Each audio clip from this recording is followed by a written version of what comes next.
Depuis des décennies, la zone 51 est au cœur de théories conspirationnistes et d'hypothèses sur une présence extraterrestre sur Terre. Mais aujourd'hui, le sujet des objets volants non identifiés, désormais appelés PAN, phénomènes aérospatiaux non identifiés, a quitté le domaine du secret pour devenir une question officielle. Récemment, le gouvernement américain a publié plusieurs rapports déclassifiés qui pourraient bouleverser notre compréhension du phénomène. Salut, c'est Kubiak et dans cette vidéo, je pars sur un autre format que je voulais explorer avec vous. Car en effet, je ne fais pour le moment que de la cryptide, de la légende et du folklore, mais ma chaîne est vouée entièrement au décryptage et à l'étude de tous les mystères. Et l'ufologie en fait partie. Donc, dans cette vidéo, on va faire une petite intro sur l'ufologie en parlant d'un grand classique, la zone 51, entre autres, et aussi le phénomène des PAN. Donc, nous allons analyser les faits, les documents et les déclarations des autorités pour démêler le vrai du faux.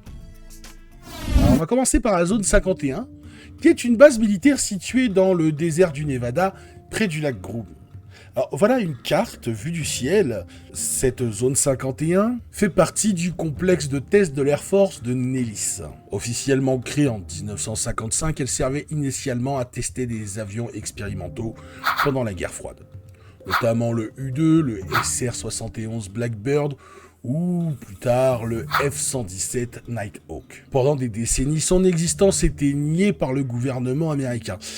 Tu m'étonnes, une base top secrète où on teste de nouveaux armements, c'est normal que les gouvernements veulent garder leurs trucs comme ça secrets.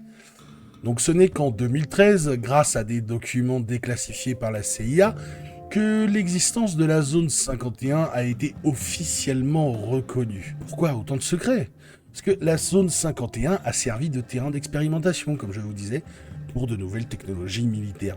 Loin des regards indiscrets, c'était le lieu idéal pour tester des avions secrets et des prototypes avancés. L'accès est strictement interdit, bien évidemment, avec des patrouilles armées et des signalisations dissuasives. Cela est compréhensible vu qu'il s'agit quand même de recherches top secrètes dans l'armement et la défense du pays.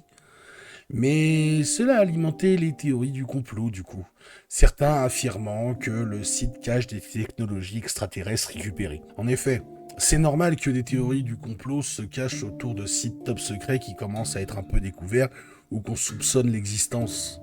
L'être humain n'aime pas les secrets. Donc quand on commence à avoir des choses qu'on considère de suspectes, c'est là où le cerveau commence à travailler et à se dire il y a quelque chose. C'est comme ça que les théories du complot naissent en fait.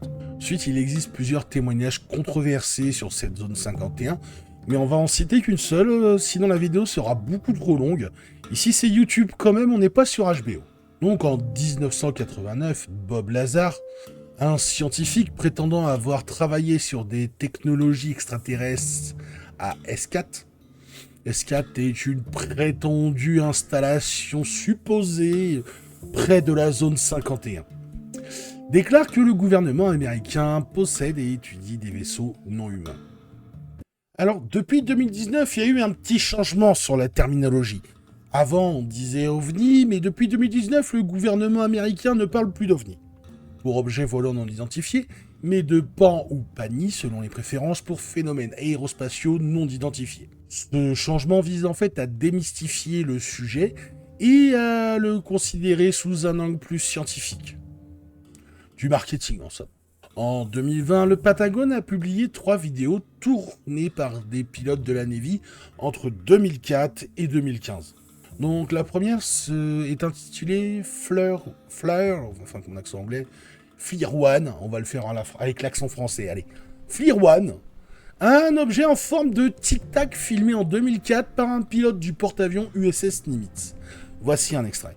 Alors, la vidéo complète est très ennuyeuse, pour pas dire autre chose. On voit rien. Cette tâche peut être tout et n'importe quoi. Le gouvernement n'a vraiment pas pris trop de risques en dévoilant cette vidéo. Alors, la deuxième est appelée affectueusement Gimbal. C'est un objet volant observé en 2015, effectuant des mouvements impossibles pour un appareil conventionnel.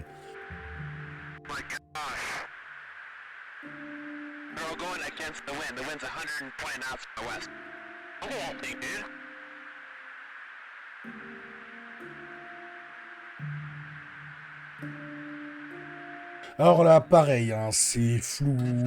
La tâche sur l'écran peut être tout et n'importe quoi. On voit juste quelques mouvements brusques, mais rien de précis. Le petit dernier se fait appeler Go Fast. Vous allez vite comprendre pourquoi.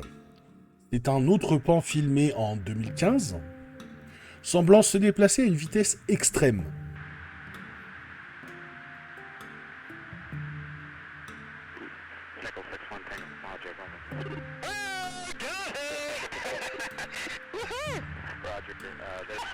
Et là, même constat.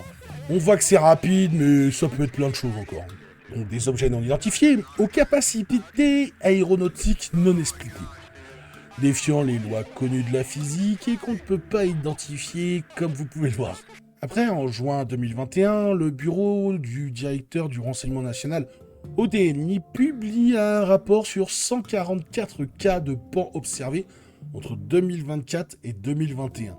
Donc les conclusions principales, c'est que sur les 144 cas, un seul est expliqué, mais les 143 autres cas restent inexpliqués. Il n'y a aucun indice que ces objets proviennent d'une technologie étrangère connue, comme la Chine ou la Russie, qui ont les capacités de développer de la technologie avancée. Certains pans semblent émettre une énergie électromagnétique pouvant perturber les capteurs des avions militaires, ce qu'on retrouve régulièrement dans les témoignages de rencontres avec des ovnis. Radio brouillés, outils de mesure perturbés, ce sont des observations récurrentes. Ces objets semblent capables de vols stationnaires, d'accélération brutale et de changement de direction instantané, incompatibles avec nos connaissances aéronautiques actuelles. En 2023, un certain David Grush, un ancien officier du renseignement américain, affirme que les États-Unis possèdent des vaisseaux d'origine non humaine. Il prétend que le gouvernement cache ses découvertes depuis plusieurs décennies. Selon lui, des programmes secrets existent pour récupérer et étudier ces objets, ce qui pourrait expliquer l'importance stratégique des sites comme la zone 51. Ces affirmations sont fortement contestées, bien évidemment, mais elles ont conduit à une audition du Congrès américain en juillet 2023. Alors, cette audition du Congrès, justement, il y a plusieurs hauts responsables militaires et de la NASA qui ont été interrogés sous serment. Aucune preuve définie n'a été présentée, mais plusieurs officiels reconnaissent que, premièrement, les pans sont réels, ensuite, ils représentent un défi de sécurité nationale, et certains pourraient être d'origine non humaine. En 2023, la NASA lance une enquête indépendante sur les pans. L'objectif est collecter des données scientifiques et d'écarter le sensationnalisme.